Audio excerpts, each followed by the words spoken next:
पुगेपछि अब बेच्न खोजेको हैन सहुलियत मूल्यमा।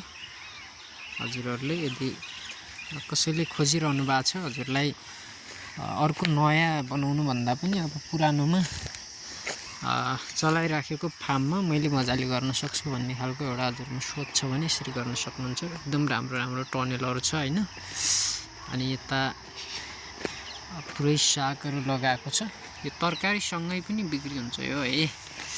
अनि हजुरलाई मजाले देखाउँछु मैले। यो एरिया धेरै एरिया छ। 8 रोपनीमा बनेको फार्म छ यो हैन। यता पनि पुरै सागहरू लगाइएको छ हैन। यो पुरै कम्पाउन्ड गरिएको छ बाहिर। एकदम सुनसान ठाउँ छ। एकदम राम्रो सुनसान भन्नाले पनि एकदमै अब गाडीहरूको आवाज इत्यादि कोही मान्छे बाहिरबाट आएर डिस्टर्ब गर्ने खालको कुनै त्यस्तो वातावरण छैन हैन। एकदम राम्रो छ। यो हजुर देख्न सक्नुहुनेछ मजाले अवलोकन गर्न सहित यदि मन परेमा यहाँहरूले भिजिट गरेर कुराकानी गरेर हजुरहरू मूल्य मिलेछ भने मजाले किन्न सक्नुहुनेछ है।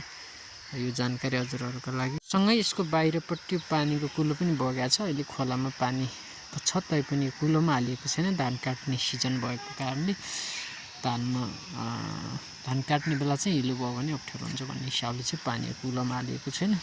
ठ्याक्कै कुलोसँगै जोडिएको छ यो है। यसरी हेर्न सक्नुहुन्छ फार्मको एरिया।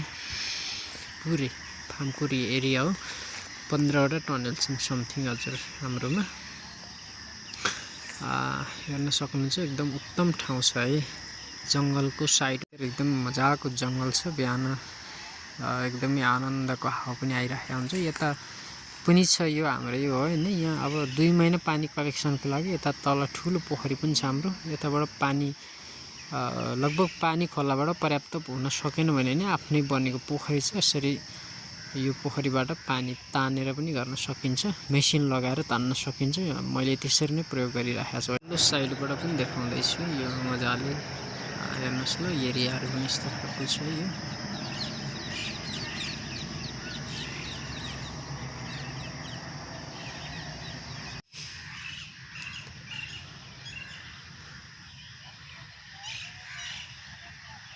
एकदम हराभरा छ यति बेला। यता गाईहरु पनि छ यो। भित्र गाईहरु छ एकदम राम्रो राम्रो गाईहरु छ। आफ्नै खेतीको लागि मल चाहिँ यहाँनिर कलेक्सन गरेको छ। भित्र गाईहरु छ। गाईहरु पनि देखाउँछु ल हजुरलाई। गाईहरु पनि देखाउँछु म हजुरलाई हैन। यता ढलान गरेको छ गाईहरु पनि छ। यो चाहिँ लोकल ब्रिडको गाई छ हैन। अनि उता यो एकदम राम्रो होलिस्टियन ब्रिडको गाई छ। हर सानो सानो छ हैन। ठुलो हुँदैछन् केही समयमा। यतापट्टि साइडबाट पनि देखाउँदैछु ल हजुरहरूलाई।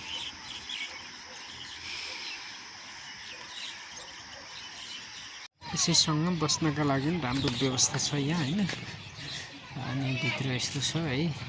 पुरै उछ्याएको छ।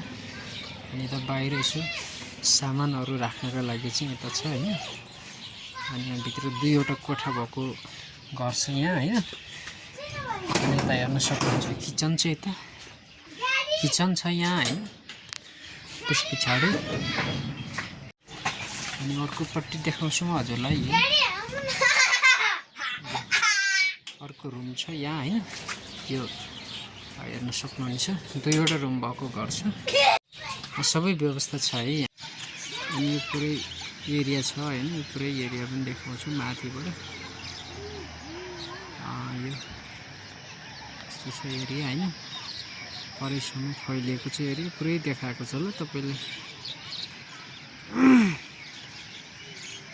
हस् धन्यवाद। पुरै भिडियो हेर्नु होला। अनि हजुरलाई मन परेमा सम्पर्क गर्न सक्नुहुन्छ। म नम्बर पनि छोडिदिन्छु है त हजुरहरूलाई। हस् धन्यवाद।